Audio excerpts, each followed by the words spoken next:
It's so lovely to see so many of you here today. I'm Grace and this is my colleague Mary, and we are academics here at the University of Birmingham, and we work in the School of Sport, Exercise and Rehabilitation Sciences, and we specialise in the area of sports psychology research. So lots of you might think, when you think of sports psychology, some of the world's best athletes that you know, maybe if you think of some of your favourite sports people, it might be people like Harry Kane, Leah Williamson, maybe tennis players like Emma Raducanu, Andy Murray, or if you don't know any of those, you might already have a favourite sports person or even a favourite hobby that isn't sport that you love to do. Maybe you like to play music, and everybody can use the thing that we're going to look at today, which is a type of mental skills training. So it's like training that we might do for our body, but it's actually for our brain.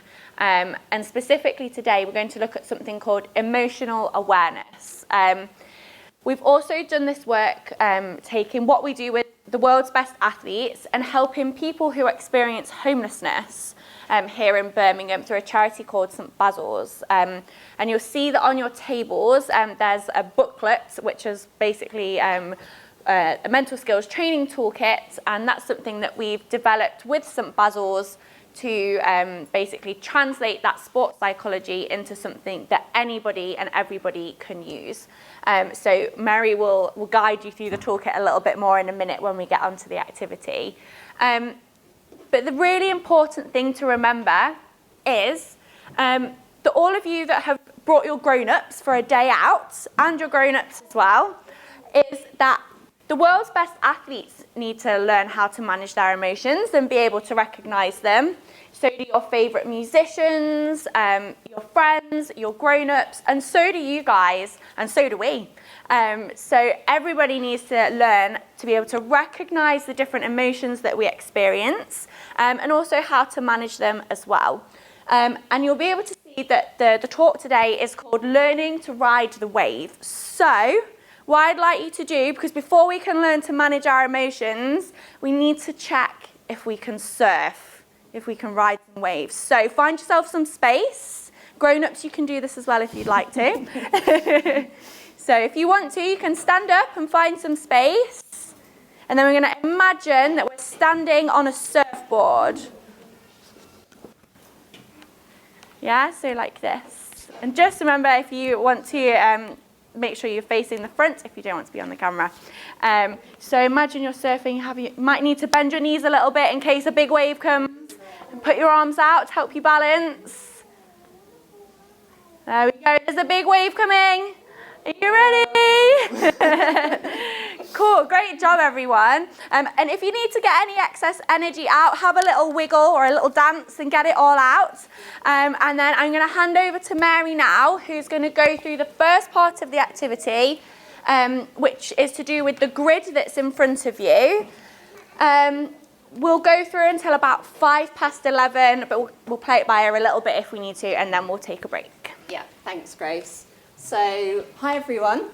So you should see on your tables, you've got a lot of different things on there, but what you should all have one of is these emotional awareness grids. If you don't have one, please let us know and we can make sure that you do. So this is one of the tools that we created in collaboration with St Basil's, as we said, which can be found in our toolkits as well. So if you're interested, these are on pages 22 and 23. So what we'll do for the first part of this workshop is a big part of emotional awareness is, first of all, recognising all the different types of emotions that we might experience. So that's the first task. It's to, in your little groups, to have a bit of a chat around how many different emotions you think you can name. So you've maybe got a few ideas on your tables, so hopefully you can see you've got some of these emoji faces, so that might be a helpful start. You've also got some stickers, so yeah, that's going to be the first part. And I'll just briefly explain a little bit about the grid as well. So you might be able to see there are 4 different boxes on the grid, and we've got kind of 2 different lines on the grid as well. So at the top and at the bottom, this represents how much we can feel an emotion. So some emotions you might feel like they're really big and that they're kind of really like consuming and you can really feel them a lot. Whereas towards the bottom, you might feel some emotions that are kind of, you know that they're there, but they're just kind of a bit in the background.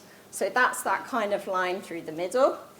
And then across the page, you can see that we range also in our emotions from more comfortable emotions to more uncomfortable emotions. So that might help in terms of prompting some emotions, in terms of recognizing some that you might feel. So also, if you need any kind of ideas to get you started, maybe just think about how did you feel when you woke up this morning? What emotions were you feeling then? How did you feel when you ate your breakfast? I know that for me, I always feel a lot happier after I've eaten my breakfast. And I guess we're linking this workshop all back to the idea of home and what that means to people. So you can also think about some of the emotions that you feel when you're at home as well. I think that's it for now. Grace and I will be kind of wandering around. If you do have any questions, please do let us know. But yeah, we'll go on this bit until just after 11, and then there'll be a break before the second part of the workshop.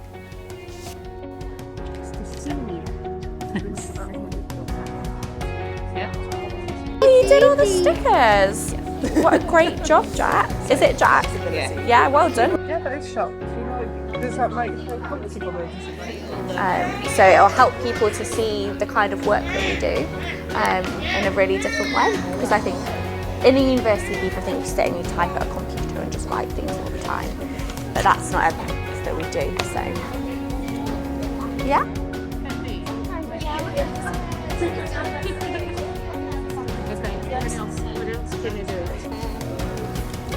Good question.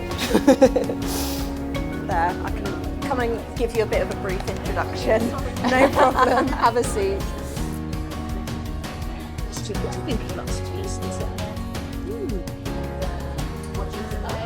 If you know any of these, and there's some stickers.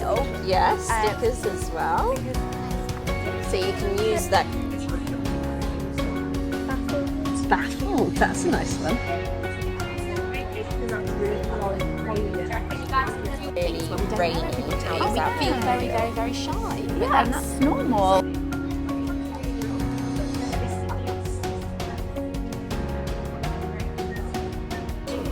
It's bubble tea good because I haven't had any yet. Maybe I'll treat myself on the way home.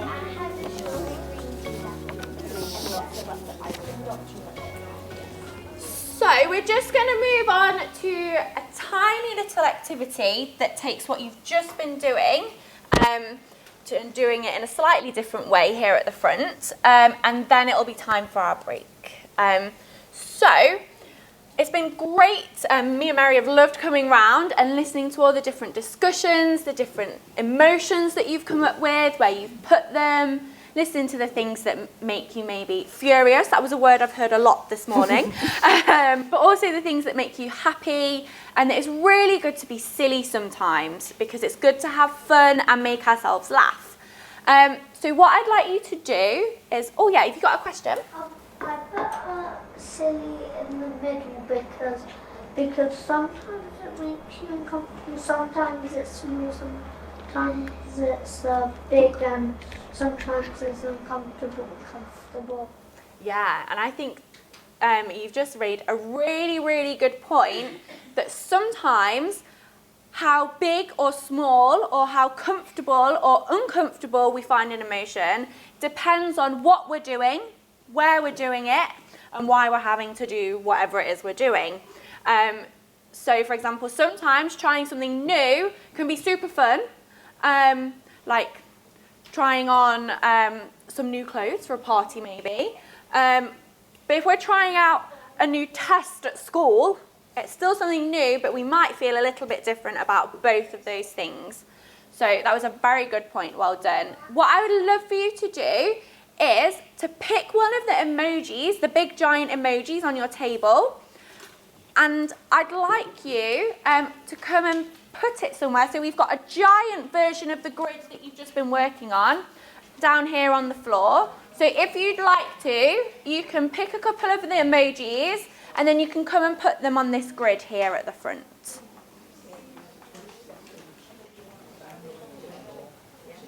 So it's exactly the same. So we've got small down here, big at the top, uncomfortable over here, uncomfortable there. Go for it.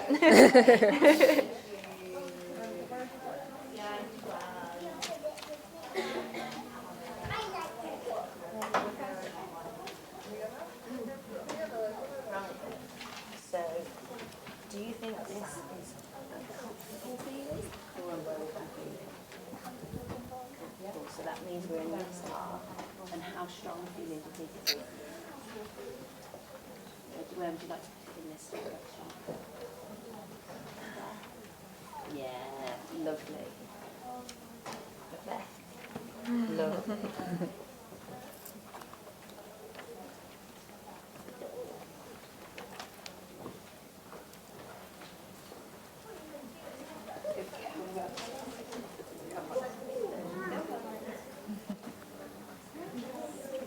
Good timing.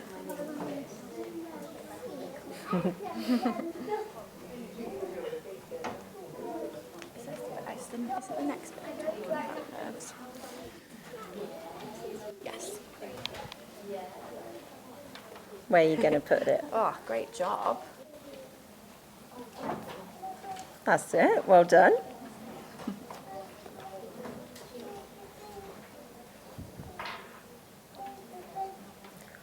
You're thinking hard about that one.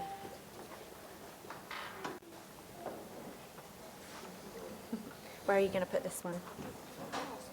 Is it a laughing face? Great job. Well done. Well done. Got another one. Oh, A yeah, silly that's one. a good spot for a silly face.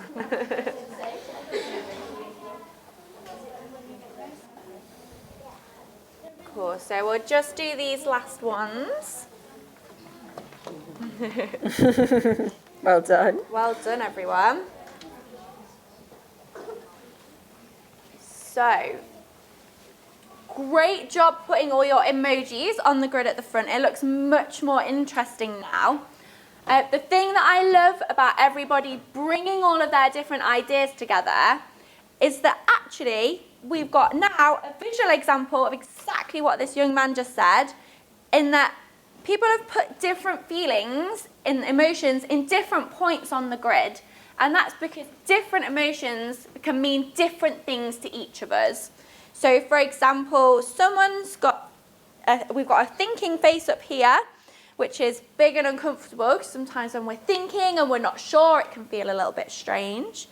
But then we've also got a thinking face down here, as small and comfortable. And that's because sometimes it can be quite nice to think about things and feel curious. Yeah, go on. I put it down there because I didn't want to put it on uncomfortable but it is uncomfortable. But at the end, it's all worth it. So that kind of made it go to comfortable. Yeah, that's fantastic. Thank you. Would anyone else like to share a reason why they put an emoji somewhere? Don't worry if you don't. Go on. Because they wanted to. What? Because they. Wanted to. Because you wanted to put it there. That's great. I think that's a very good life lesson, is to do things when we want to do them. Yeah. And I put the angry face there because when I'm angry, it makes me really, really angry. I don't like it. Yeah, angry is it can be a very consuming emotion, isn't it? One of those ones that can start off as feeling quite little, and then it can grow and grow and grow when we don't do something. I'm just going to go to the back and then I'll come back to you. Yeah.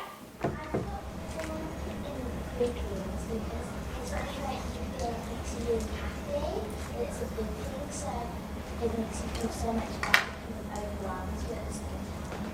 Yeah, that's a really good point, isn't it? That sometimes even the emotions that are nice or that feel comfortable, they can still feel really big. For example, like maybe if we're excited about something, that one can be an emotion that can feel really overwhelming sometimes if we maybe get a bit too excited. So what did you want to say? And then we'll head off into the break, I think. Can you remember?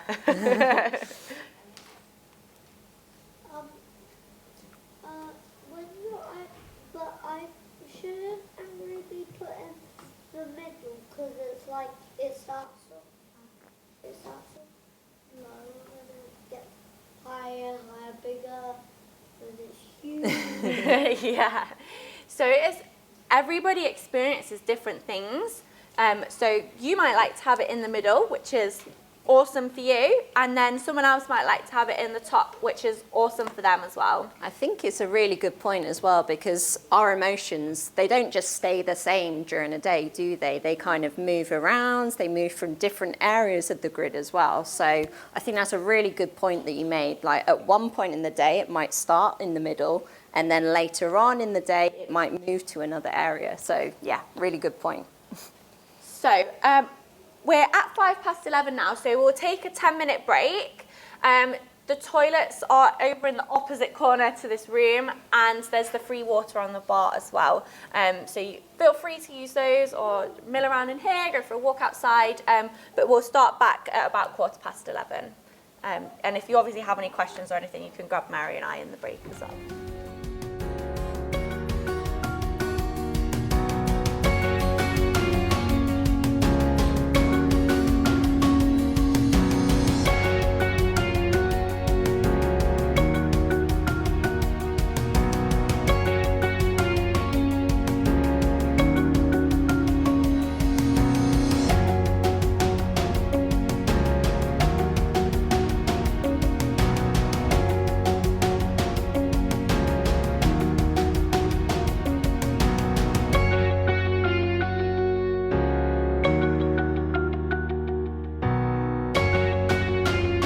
So I think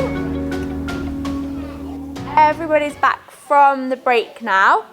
So we're going to move into the second half of the workshop now. And we're going to pick an example from here before we kind of move into some of the grounding techniques bit. And that's because we've spoken lots and lots about emotions feeling small and feeling really big.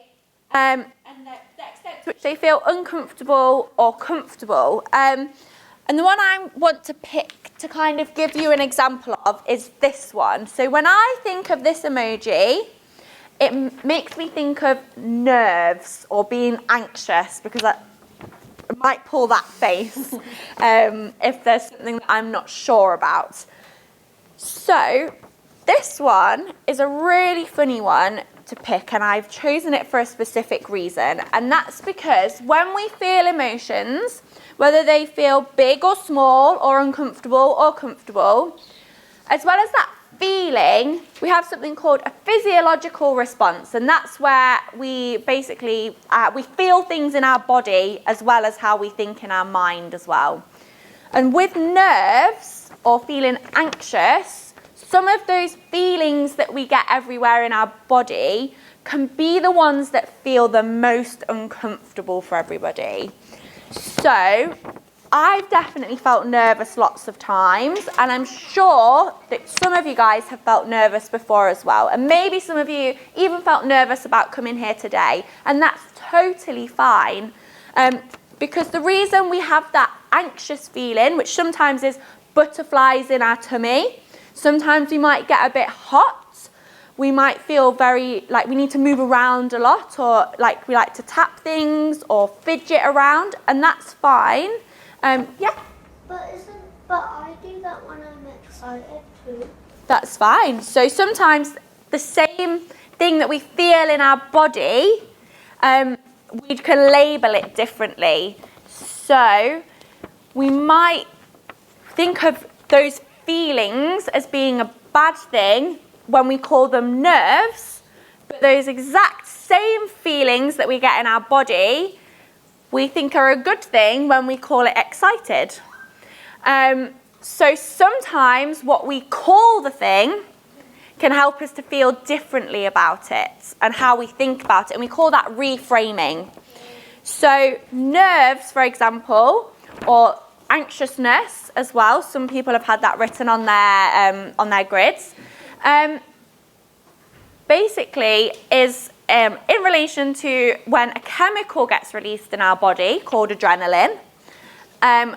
So when we get those butterflies in our tummy and that sort of feeling of wanting to move around and fidget, or we feel unsure, we get that hot, maybe we get a bit sweaty, the reason that that happens is because our body is actually just getting ready for whatever the thing is.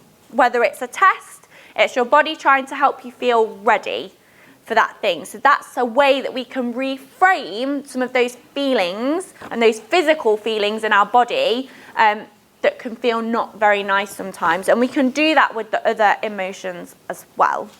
Sorry, Mary. No, it's fine. And I think, we said at the start, we're from a sports psychology background. And if any of you have watched any sport, so I guess football being a good example, you might sometimes see someone go up to take a penalty. And obviously, this is quite a high-pressured situation. The player who's taken it is probably going to feel those butterflies in their stomach, be quite nervous. But actually what the top-level athletes do is what Grace just said. They reframe those nerves and butterflies, and actually they're like, okay, I feel confident. I'm going to score this penalty. And more often than not, depending on the player, that is what they do. So just a bit of a sporting example there as well. I think what we also would maybe like to ask you, so Grace said one example of feeling kind of nerves and that looking like butterflies. Can you think of any other ways in terms of how your body feels when you experience emotions? So feeling a bit uncomfortable in your stomach might be one thing. Can anyone else think of any other examples? Yeah? Hot, yeah. So our body, we can kind of feel it on our cheeks sometimes, can't we? Yeah, it's a really good one. Yeah. I turn cold when I'm sick.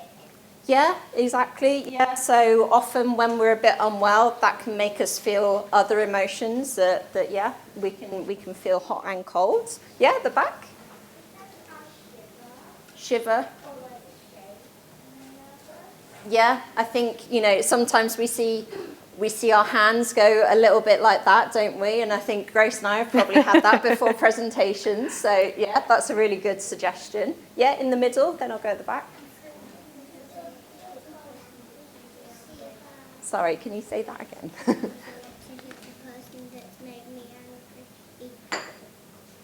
So yeah, sometimes we might feel like we want to act on something and it might influence our behaviour.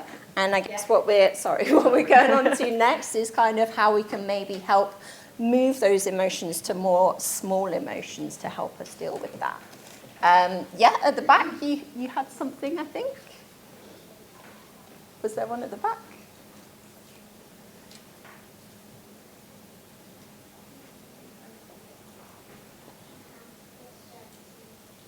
What was that? Yeah, definitely. That's a really good example. Your hands can feel a bit clammy. Yeah, I've certainly experienced that as well. Any other ideas or examples? Yes.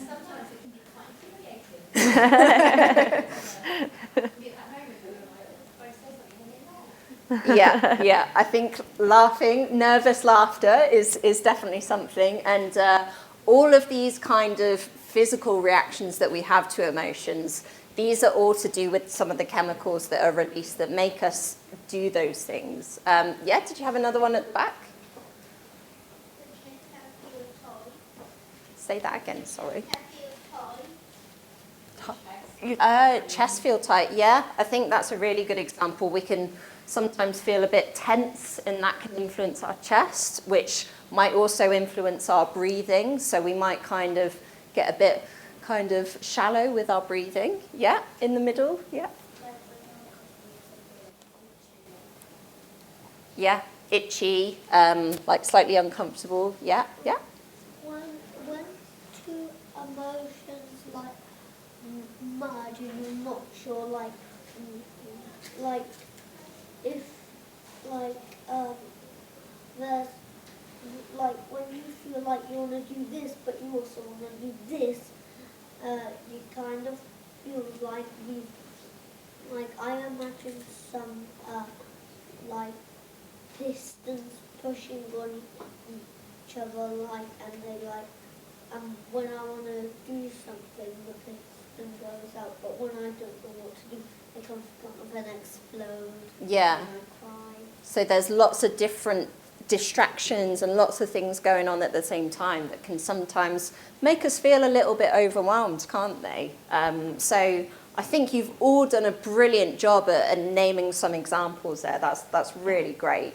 And I think it links quite nicely onto what we're going to move on to now, which is some of the grounding techniques. So do you want to? Yeah, sure. In terms of the grounding techniques, these are the pieces of paper that are potentially in the middle of your table rather. So you should have one called a short walk, and then 2 different 5, 4, 3, 2, 1 activities, and then also one called bee breathing as well. And so I think we've kind of already mentioned it a little bit, but these are things that you can practice not just here in the workshop, but you can also practice at home as well. And we call them grounding techniques because they actually help us feel connected to the ground. So they make us feel a bit calmer because we feel like we're connected to the earth. And we've got a few different examples that we wanted to take you through this morning. So how that's going to work is that Mary and I will take it in turns to go through an example with you and explain it. And then you guys will have a chance, if you want to practice that now. And then you can take the sheets and you're more than welcome to practice them at home as well, because we know that home is one of those places sometimes where we feel all of these different emotions, isn't it? So hopefully if we've got something that you guys can practice, and then you'll be able to use that to help you feel more grounded, as Mary said, quite literally to the ground, when some of those emotions start to feel really big. And the best thing about the grounding techniques that we've given to you is that you don't need anything except yourself and maybe a little help from your grown-up, or sometimes your grown-ups might need some help from you as well when they're practicing their grounding techniques. So you don't actually need any materials for them, you just need yourselves. And that means that, yes, you can do them at home, but it also means you can do them anywhere. So you can do them at places like school. If you have any hobbies, you can do them there. If you're traveling anywhere. So they're kind of your own little toolkit, but you don't actually have to carry anything to be able to have one. So the first one that I'd like to talk you through is the 5, 4, 3, 2, 1, and I'm going to talk you through the rainbow one. So you don't have to do the order of colours that it says on there. But essentially this is where when that emotion feels really big and you need to help yourself calm down, that you pick 5 different colours and then you look around the space around you and try and see if you can find something of those colours. So for example, in this room there's quite a lot of blue.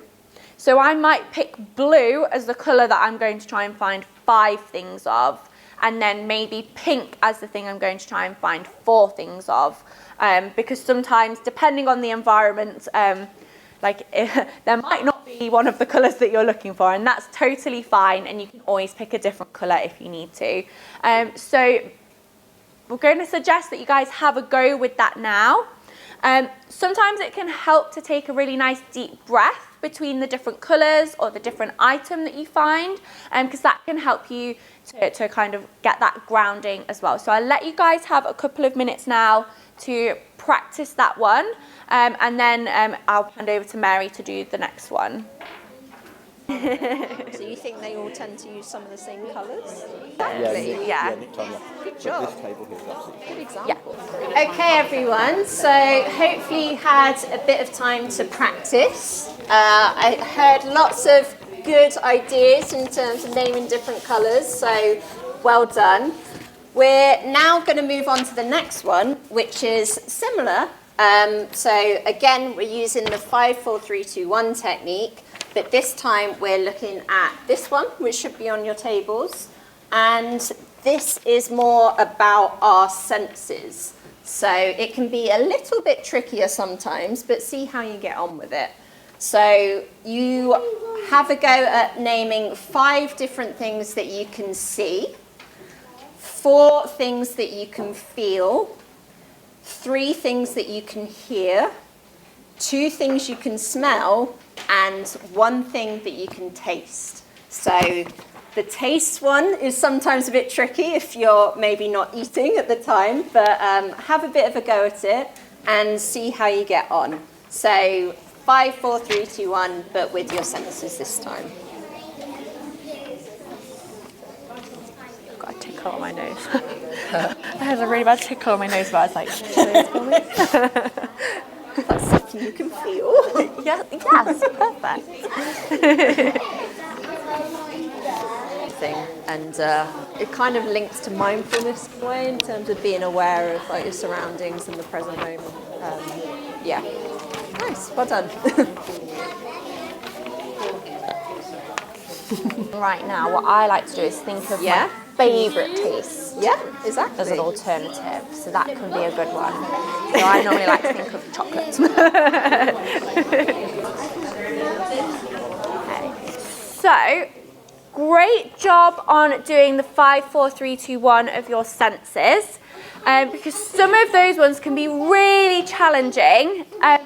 So if we ever get stuck sometimes on the smell or the taste, a good solution is that we can think of either our favourite smells or our favourite taste if there's nothing in the environment at the time that we can smell or taste. So we're going to move on to the next activity now, and that's going to be the bee breathing activity. So because this one is, we're kind of going to do it together, and I'll talk you through it, and then you'll have an option to practice on your own again. So this activity, this grounding technique, encompasses a couple of different things. So it takes into account some mindfulness, and also a little bit of something we call imagery, which is where we try and visualize something and see a picture in our brain. Sometimes, and I still can't do it, you don't see the picture, you just have to imagine and kind of imagine you're going through it. The picture won't always come straight away. Yeah? You just need to close your eyes and make it, because when you close your eyes, you see what's in your mind. Yeah, and sometimes that's a really good point. So sometimes people like to do this with their eyes open if they feel more comfortable. Some people might like to do it with their eyes closed. And sometimes it can just take practicing until we can start to see that picture if it doesn't come straight away. So this one kind of focuses on when we feel things like feeling very worried, or if we feel angry maybe, or frustrated, or sad. And it's okay to feel all of those things, because fortunately we don't just go through life and get to feel happy and silly, because sometimes we have a reaction to something and it makes us feel those things. But what we don't want is for that feeling to get really big and then stay really big. So one way that we can help with that, and I've got my little bee assistant here, is to do this bee breathing exercise. So the way that this works is that you will imagine that you're in a field surrounded by flowers and ones that bees like. And then whatever is making you feel sad or worried or angry, you imagine that the bee flies over, and just like it picks up pollen to take pollen to another flower, it's actually going to pick up whatever's making you feel sad, worried, or anxious, and then it's going to carry it to the flower so that you don't have to carry around that feeling with you. Okay? So I'll run through it with you now so that we can have a practice, and this might be one where you either need to keep the printout to help you go through it, or children, you might need to help your grown-ups with this one, okay? So if you would like to, you can close your eyes, but if you'd rather keep them open, you're very welcome to keep them open. So I'll just give you all a minute to decide.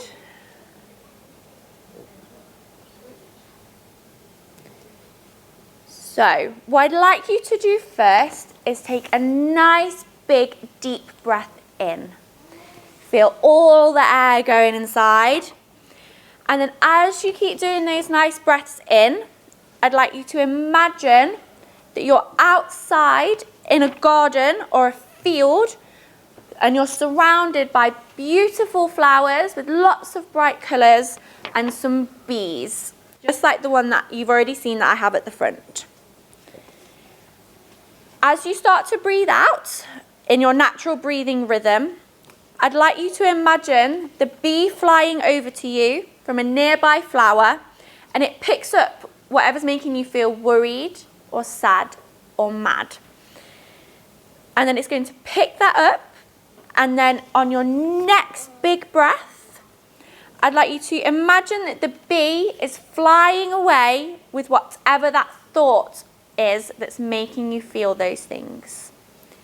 The bee, I'd like you to imagine it, see if you can see it in your brain, that the bee is then putting down your worry or the thing that's making you sad or angry on a flower further away from you. Take another breath in for me, a nice deep one. And then really push your breath out, a nice big exhale. And now your worry or the angry or the sad thing is safe on another flower. And that means that you can either leave it there, or when you're feeling a little bit less overwhelmed, you can go back over by yourself and pick it up and decide how you might need to solve that problem. And then when you're ready, you can open your eyes if they're not already open. Yes, what question did you want to ask? You can imagine the bee like puts it on the flower, and later the flower, so like the bee, instead of the bee taking it to flower, takes it to turn it into some honey, what resolves the problem. Yeah, that's great. I love that. So we were saying at the front here that we can imagine that the flower actually turns our problem into something like honey, which is nice. And that links in a little bit to that reframing that we looked at as well. So I think this one is a good one that you guys can practice at home as well. And then I'm going to hand back over to Mary now for the last one. Yeah, so the last one, again, you may not be able to do it in this room, and it's probably a bit nicer to do it after you leave here because it's such a lovely day today. So it's a really good one for that. So it's something that we actually all do all the time. So it's just going for a little short walk. So you should have this on your tables as well.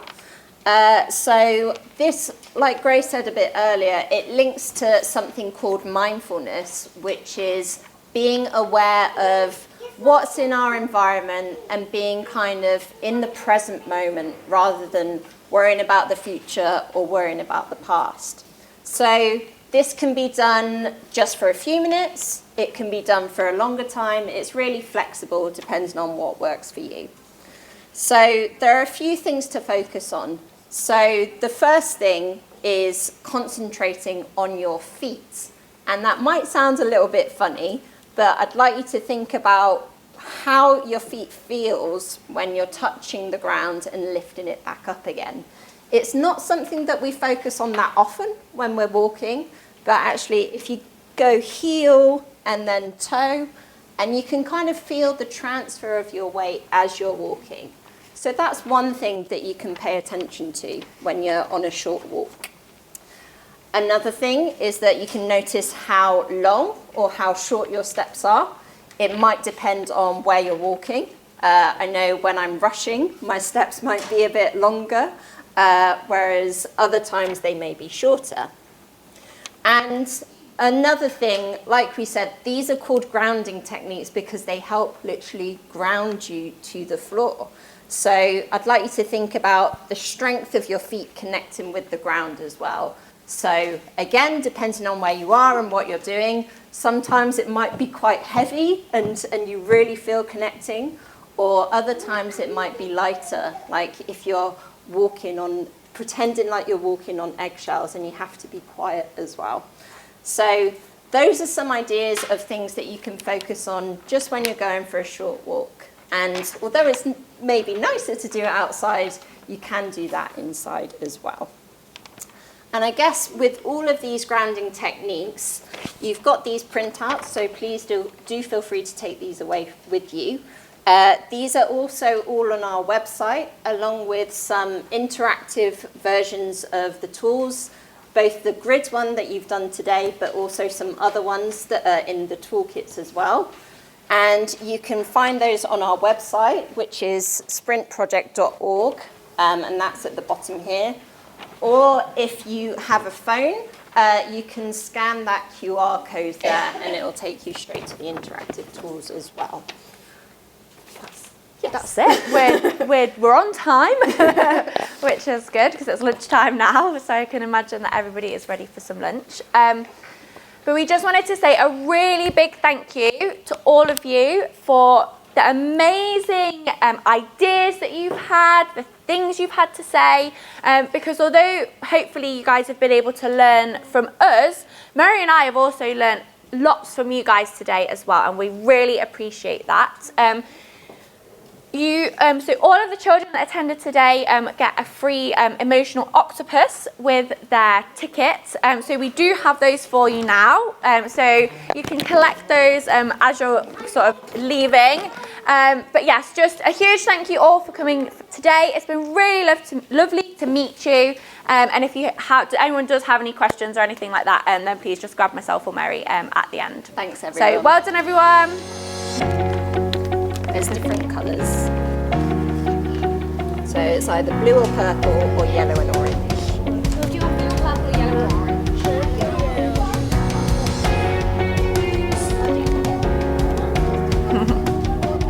And they turn inside out. Yeah, they turn around. One's a happy face, and if you turn it inside out, then it's a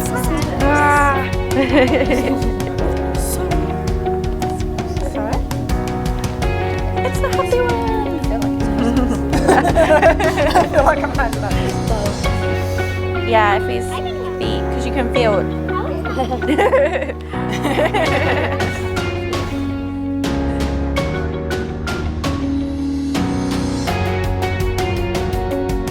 So I'm Dr Mary Quinton. I'm an assistant professor in sport and exercise psychology at the University of Birmingham. And this project is broadly part of the Sprint Project research group, and in particular part of the MST toolkits that we've developed in collaboration with local youth homeless charity St Basil's. So today's workshop was a workshop all around emotional awareness, and this stems from our research collaboration with St Basil's, who are a local youth homeless charity who we've worked with over the past 10 years. Our background is sports psychology, and we know that the mental skills that athletes use are also really important for other people as well in other settings. And this workshop today was being hosted at the Exchange at the University of Birmingham's new building in the city centre. And it's part of an exhibition called A Place to Call Home, which is all around challenging the perceptions of what home means to different people. So I'm Dr Grace Tidmarsh, and I'm a postdoctoral research fellow here at the University of Birmingham, working in the Sports, Exercise and Rehabilitation Sciences department. So I work as part of the Sprint Project research group, which is exploring sports psychology research in new territories, and and today was specifically focusing on some mental skills training work that we've done and translating that outside of sports psychology. The MLST toolkits were originally co-developed with St Basil's Housing Charity here in Birmingham, and as we look to broaden the reach of the toolkits, we plan to take the toolkits into settings like we have today, working with families in workshops from young children from as young as 4 all the way up to teenagers, and thinking about perhaps the place that these toolkits have in education settings, but also thinking beyond that to adults, and thinking about how the place they might have in businesses, for example, as well. Could you just briefly talk about the 3 public engagement activities that Sprint Project has got planned for this summer? Yeah, so we've had 3 exciting public engagement events happen this summer as part of the A Place to Call Home exhibition at the Exchange. The one that we finished today was the emotional awareness workshop, helping take some skills from the world's best athletes in terms of recognising and learning how to manage our emotions, and helping families learn how they can take those skills into their home and family life as well. We also had a public lecture which was looking at challenging the stereotypes and the stigmas associated with experiencing homelessness, and then also a poetry workshop which explores the concept of home through poetry, and again to challenge some of those stigmas and stereotypes. So you can find the other videos of our other public engagement activities on our website, which is www.sprintproject.org. On our website you can also find a variety of different resources, such as some of our interactive tools which you can scan through the QR codes on the slides, and you can also find a range of other resources such as blogs and information about the research that we do at the Sprint Project more broadly.